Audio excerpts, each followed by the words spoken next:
Good morning, everybody. Welcome back to Cilinix Crypto. Hope you're all doing great, and welcome to this new video right here on Ethereum.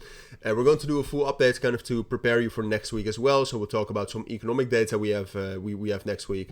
Don't worry, it's not going to take long. All right, I know some of you might find that boring, but ultimately it is very important for all of you as well. So I have to talk about that. All right.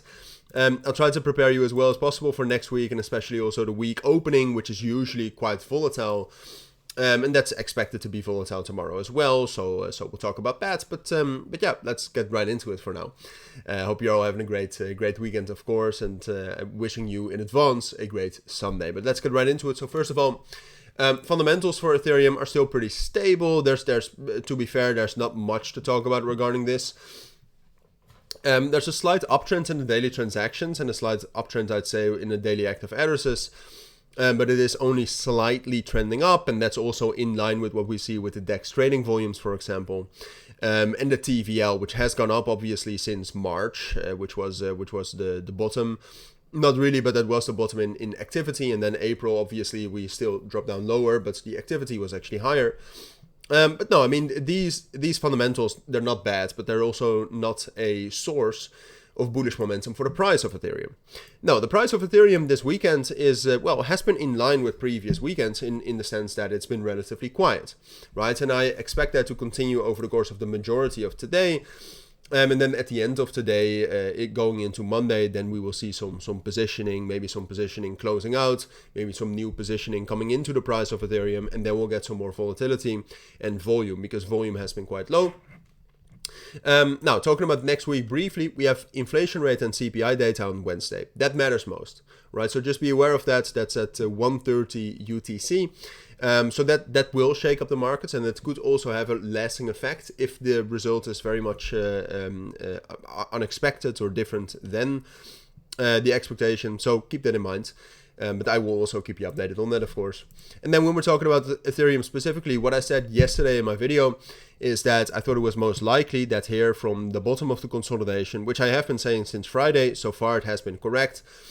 I said from the bottom of the consolidation, I see no reason why we would break down below this consolidation, which we have been in since the 10th of May. So for almost a month already. I think it's most likely that we are going to move up to the top of the consolidation, where the value area high at this point of time is around 2630.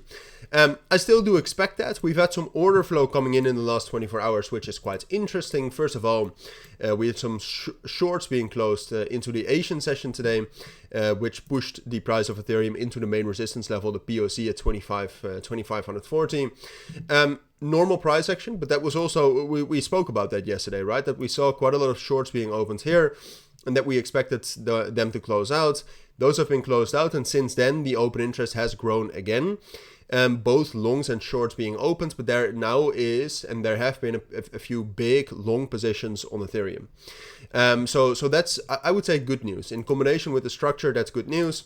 Now, what that could mean is that some of those very late longers will get shaken out first, right? So that from the POC, which is a very strong resistance level at 2545, that we will still have some sort of a pullback, shake out the late longs, but then I do think those early longers that actually positioned with size, I think they will have a good position, and I think we will still, from that shakeout, I think we will still move up to the top of the range. That's what I expect. A little bit of an update on order flow there, and ultimately, as I say in almost every video, fundamentals matter, right? So if we get some bearish news fundamentally for the entire financial markets, that could shake up things for Ethereum as well. Although I have to say that I would still argue that every move into kind of the bottom between 2440 into 2400 is a buy opportunity, unless the fundamentals are very bad, but that is unexpected.